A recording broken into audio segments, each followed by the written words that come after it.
제가 목사 안수를 받은 지도 20년 정도가 되었습니다.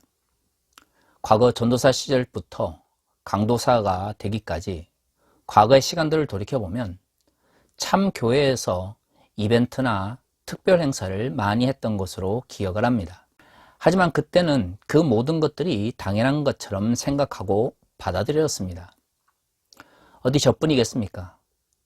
저와 비슷한 또래뿐만 아니라 지금도 부교육자를 하고 있는 많은 전도사들, 강도사들, 목사들이 교회에서 이루어지고 있는 수없이 많은 이벤트와 행사들을 당연한 것처럼 생각하면서 그것을 기획하고 준비하며 또한 진행을 합니다.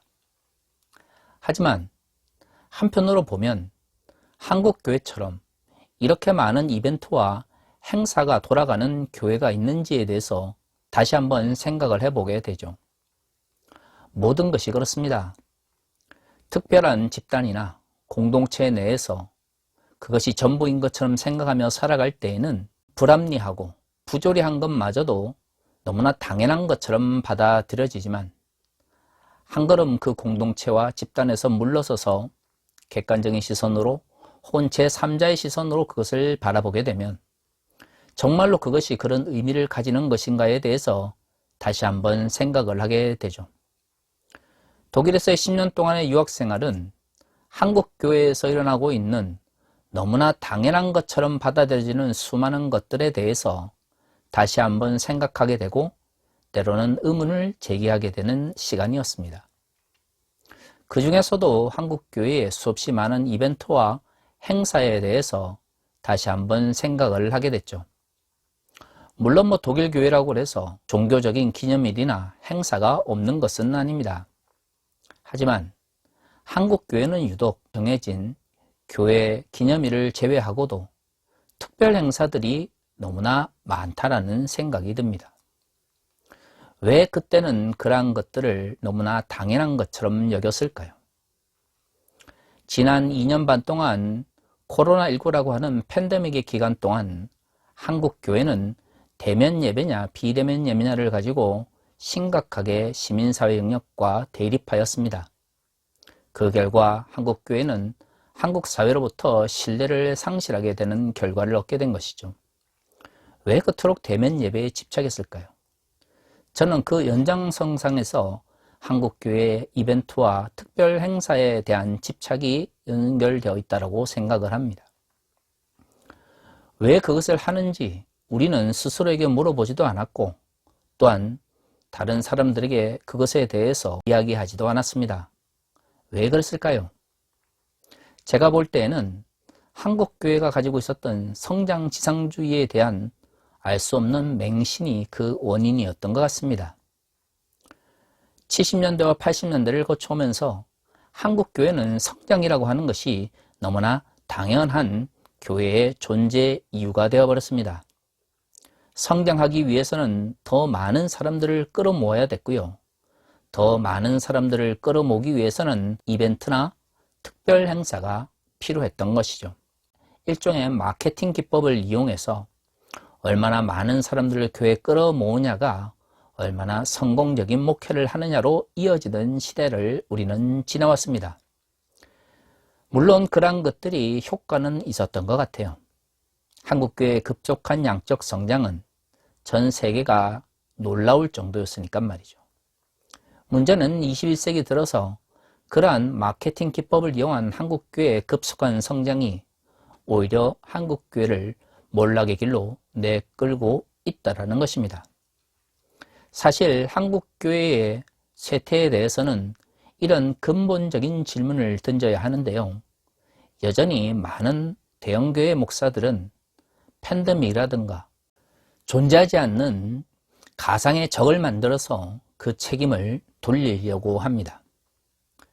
때로는 그것이 이슬람이 되기도 하고 때로는 그것이 성적 소수자가 되기도 하며 때로는 그것이 페미니즘이 되기도 하죠.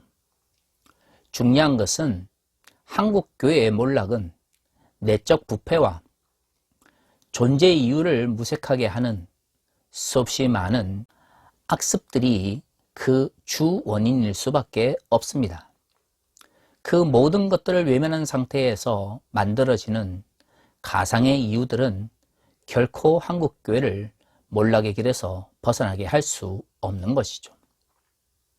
제가 설교 처음에 한국교회의 수없이 많은 특별 행사와 이벤트에 대해서 이야기를 했는데요.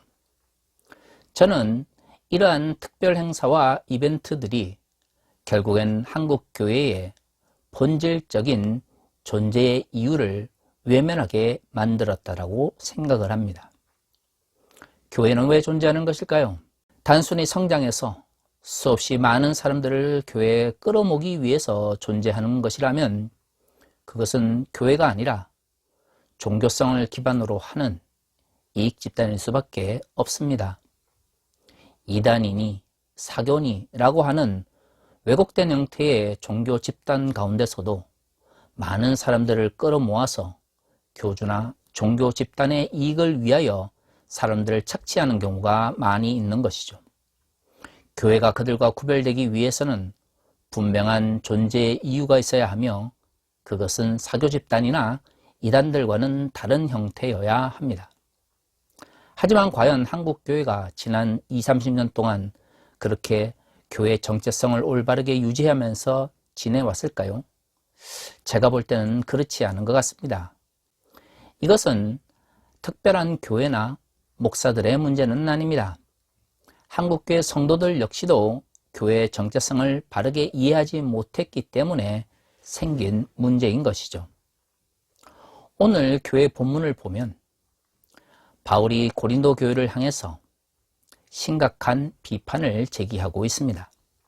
나중에 고린도전서 9장을 전체 읽어보시면 아시겠지만 고린도전서 9장은 바울이 고린도 교회 내에서 중요한 역할을 감당하는 교회 지도자들을 향한 비판이 주 내용입니다. 고린도 교회는 많은 문제를 안고 있었습니다. 외적으로 나타나는 것만 하더라도 하나님께 주신 은사를 자신의 자랑을 하기 위한 도구로 사용을 하거나 유명한 선생들로부터 교육을 받았다는 것을 통해서 자신의 우월함을 드러내려고 하는 왜곡된 모습이 있었던 것이죠. 그것이 교회 갈등을 만들고 사람들 사이에 분란을 가져왔습니다. 그런데 그렇게 하나님의 은사를 자랑하고 유명한 선생들로부터 교육받았다는 것을 자랑했던 사람들이 실제 생활에서는 믿지 않는 사람들보다 더 심각한 죄악에 빠져 있었던 것이죠. 어떤 이들은 자신이 유대인이기 때문에 그 모든 죄악에도 불구하고 구원을 받거나 다른 비유대인들보다 우월하다라고 하는 잘못된 생각을 가지고 있었습니다. 그래서 바울이 자랑하지 말 것을 끊임없이 이야기했던 것이죠. 그런데 바울의 비판을 보면 그러한 심각한 교회의 문제를 문제인지 인식하지 못하고 있는 교회 지도자들도 그 가운데 포함되어 있습니다. 그렇습니다. 교회 지도자들의 역할이 무엇입니까? 사도들의 가르침에 따라서 그리스도인들이 올바른 삶을 살아가고 있는지, 하나님의 나라의 가치에 따라 살아가고 있는지를 살피고 그러지 못할 경우 그렇게 살아가도록 가르치고 본을 보이는 것입니다.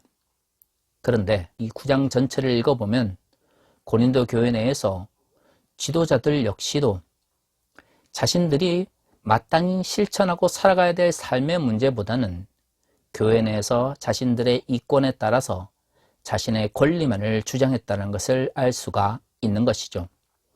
그래서 바울이 고린도전서 9장에서 끊임없이 자신이 다른 사람들로부터 대접을 받거나 아니면 하나님의 일꾼으로서 교회를 통해서 이익을 누릴 수 있는 권리를 가지고 있음에도 불구하고 그 권리를 누리지 않겠다라는 선포를 하고 있는 것이죠. 바울이 자신이 마땅히 누릴 수 있는 권리를 포기하겠다라고 하는 이유에는 오늘 우리가 읽는 본문의 말씀처럼 하나님 나라를 향하여 달려가는 사람들은 이익 그 자체보다는 마지막 때에 심판하시고 또한 칭찬하실 하나님을 바라보며 나아가야 한다라고 이야기를 합니다.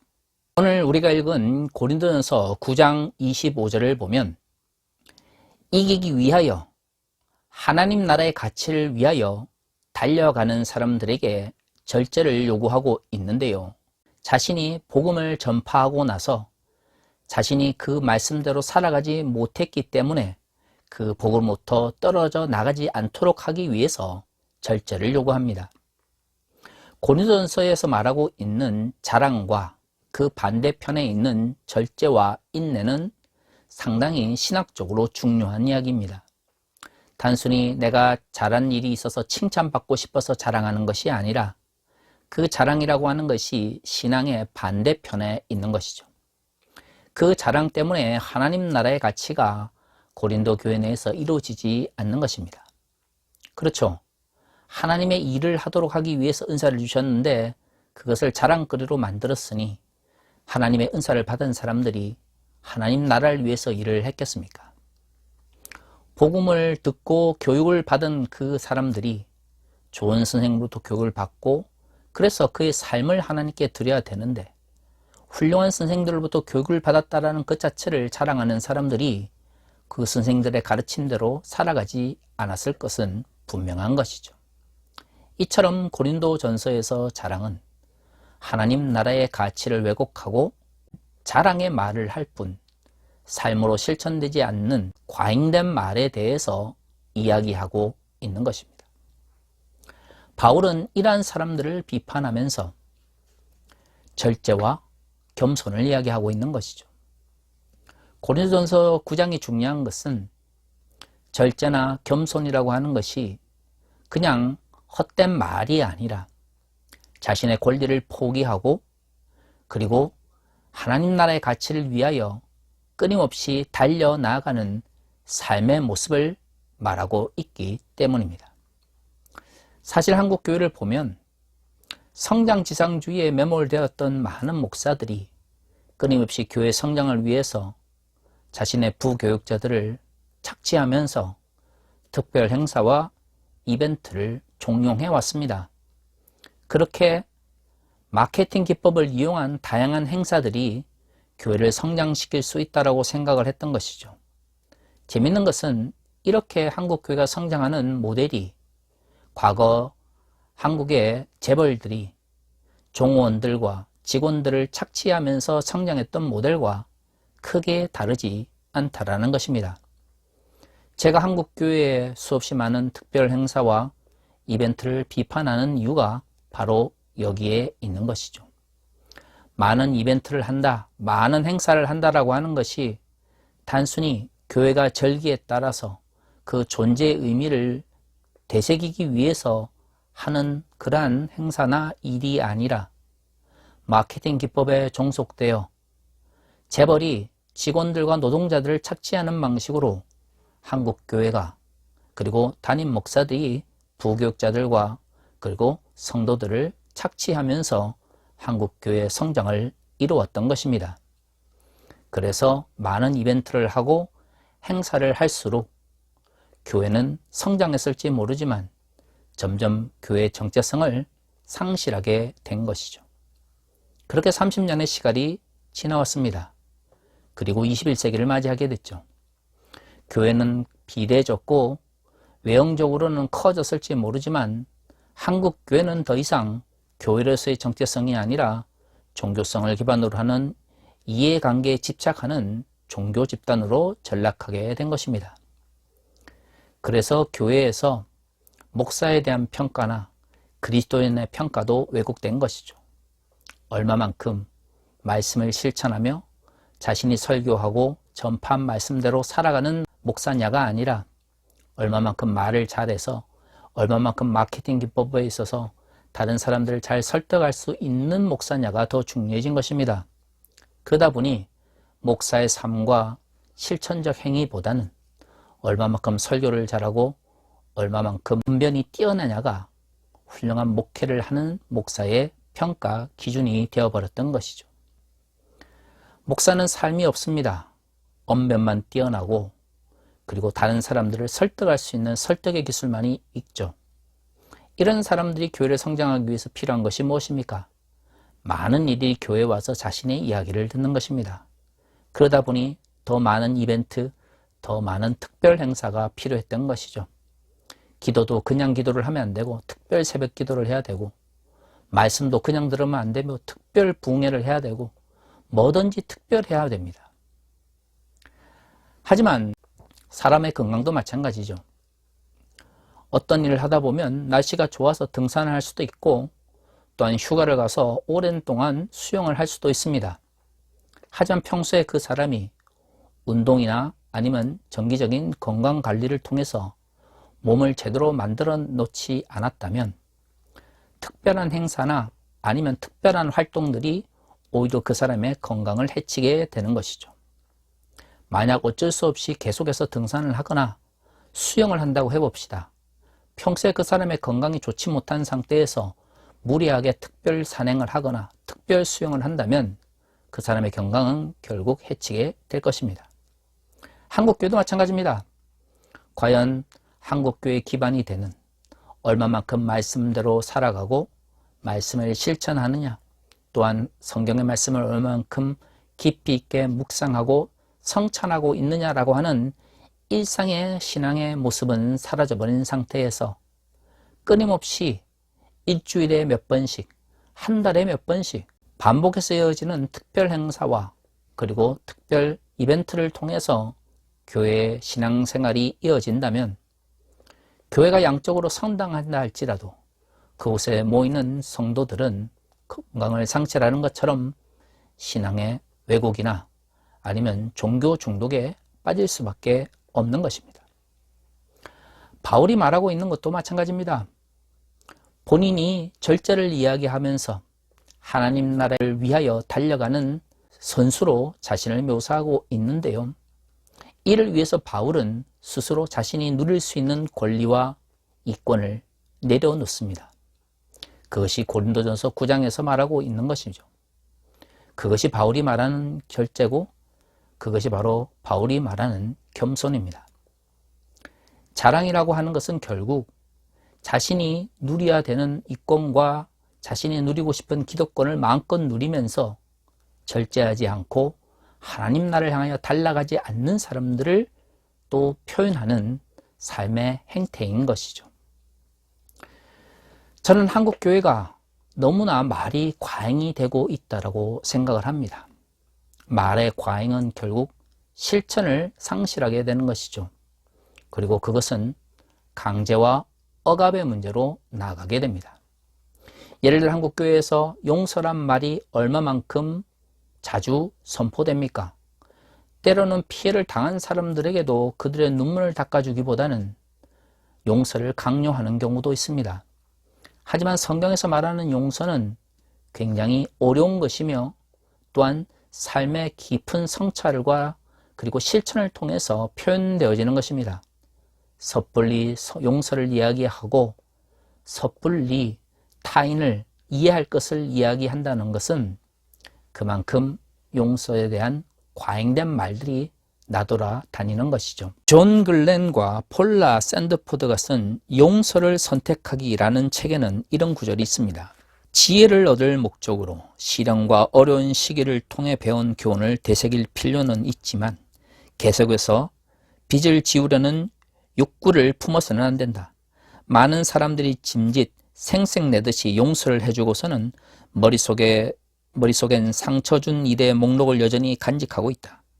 후에 그들의 조건부 용서가 취소되기라도 하면 마치 발사대기 중이던 총알처럼 과거에 상처 준 일의 목록이 튀어나온다.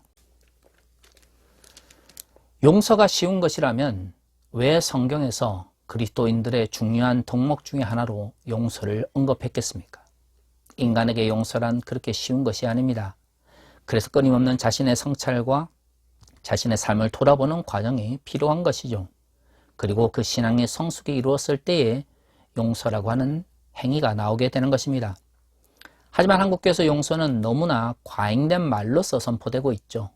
그러다 보니 그저 말로만 용서를 이야기하거나 혹은 용서를 구해야 할 대상과 용서를 해야 되는 대상이 뒤바뀌게 됩니다.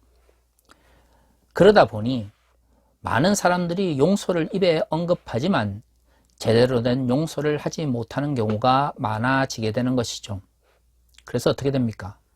입술로 용서를 했다라고 이야기를 하지만 실질적인로 내면으로는 용서가 되지 않은 경우가 많은 것이죠.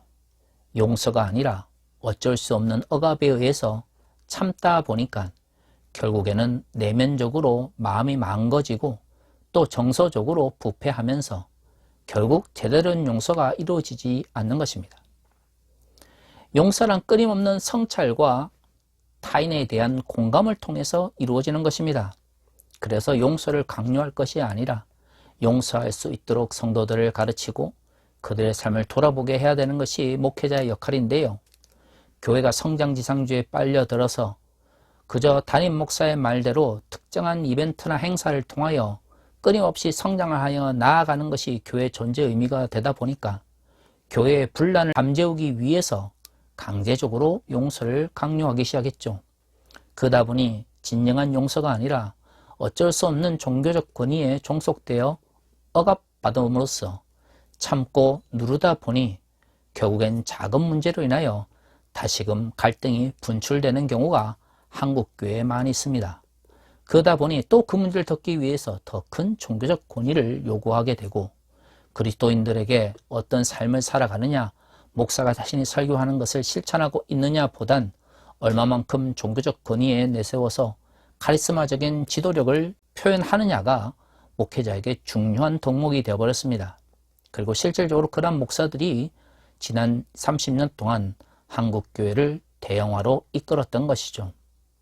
결국 말을 잘 하지만 실천하지 않는 목사들, 언변은 뛰어나고 이벤트를 통해서 사람들을 많이 끌어모을 수는 있지만 정작 그 말씀대로 살아가지 않는 목사들이 많아지게 된 것입니다. 그리고 그들은 교회를 억압과 종교적 권위에 의해서 카리스마적으로 때로는 권위주의적으로 지배했던 것이죠. 문제는 21세기 한국 교회가 그러한 환경 속에서 수직적인 위계구조 속에서 교회의 정체성을 상실하게 되었다는 것입니다. 사랑하는 성도 여러분, 목사들에 대한 평가가 언변이 뛰어나냐, 카리스마적인 지도력을 보이느냐에 의존해서야 되겠습니까? 그가 설교하는 것이 얼마만큼 그의 삶 가운데 표현되느냐가 중요한 요인이어야 되지 않겠습니까? 그리스도인의 삶이 그가 사회적으로 얼마만큼 많은 자본을 축적하고 얼마만큼 높은 사회적 지위에 올랐느냐를 가지고 평가하는 그러한 왜곡된 가치가 지배하는 한국교회로 내버려 둬야 되겠습니까? 하지만 안타깝게 그것이 우리의 현실입니다. 그러다 보니 오늘 우리가 읽은 이 본문의 말씀도 달려가는 자의 절제나 겸손에 대한 이야기가 아니라 교인들이 교회의 성장을 위해서 더 열심히 봉사하고 또 겸손히 담임 목사의 말에 복종할 것을 요구하는 말씀으로 왜곡되어져 버렸던 것이죠. 도대체 이런 식으로 왜곡되는 말씀이 얼마나 많이 있는지 모릅니다.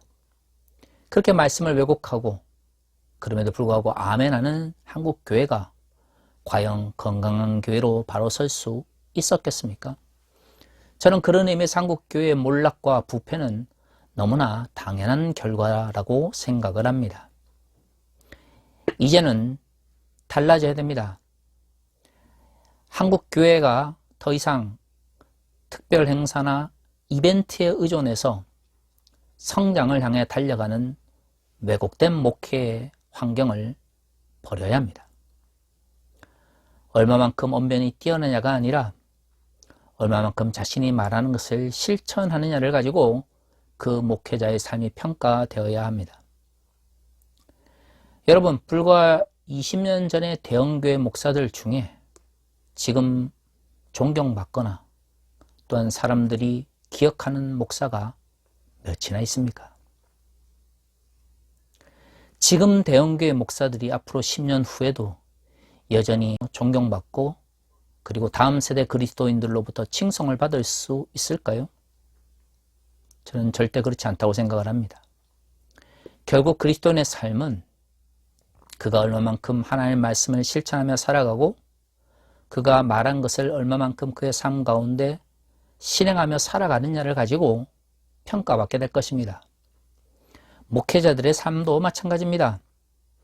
얼마나 큰 교회를 이루었냐가 아니라 얼마만큼 하나님의 말씀을 이 땅 위에 실천하며 하나님 나라의 가치를 실현해 나아갔느냐를 후대 사람들이 평가하게 될 것이죠. 하지만 너무나 많은 목회자들이 지금도 헛된 가치에 목을 매며 살아가고 있습니다. 그리고 마치 그것이 하나님 나라의 가치인 것처럼 또 왜곡하고 있는 것이죠. 그래서 말은 잘하지만 삶이 없는 목사들이 늘어가고요. 사회적 성공과 물질적 풍요가 곧 하나님 나라의 축복인 것처럼 생각하는 그리스도인들이 늘어가는 것이죠. 그렇게 한국 교회가 몰락의 길을 향해 가고 있는 것입니다. 사랑하는 성도 여러분, 지금이라도 특별 행사나 이벤트에 의존하는 왜곡된 신앙의 가치 체계를 멈추시기를 바랍니다. 그리고 교회의 본질이 무엇인지를 돌아보시기를 바랍니다. 말을 잘하는 목사가 아니라 그 말씀대로 실천하는 목회자들을 찾아보시며 그들과 함께 신앙의 공동체를 이루기 위하여 노력하시기를 바랍니다. 그것이 바로 하나님 나라의 가치를 향하여 달려나아가는, 그리고 그 가치를 위하여 절제하는 그리스도인의 참된 신앙의 모습일 것입니다. 다 같이 기도하겠습니다.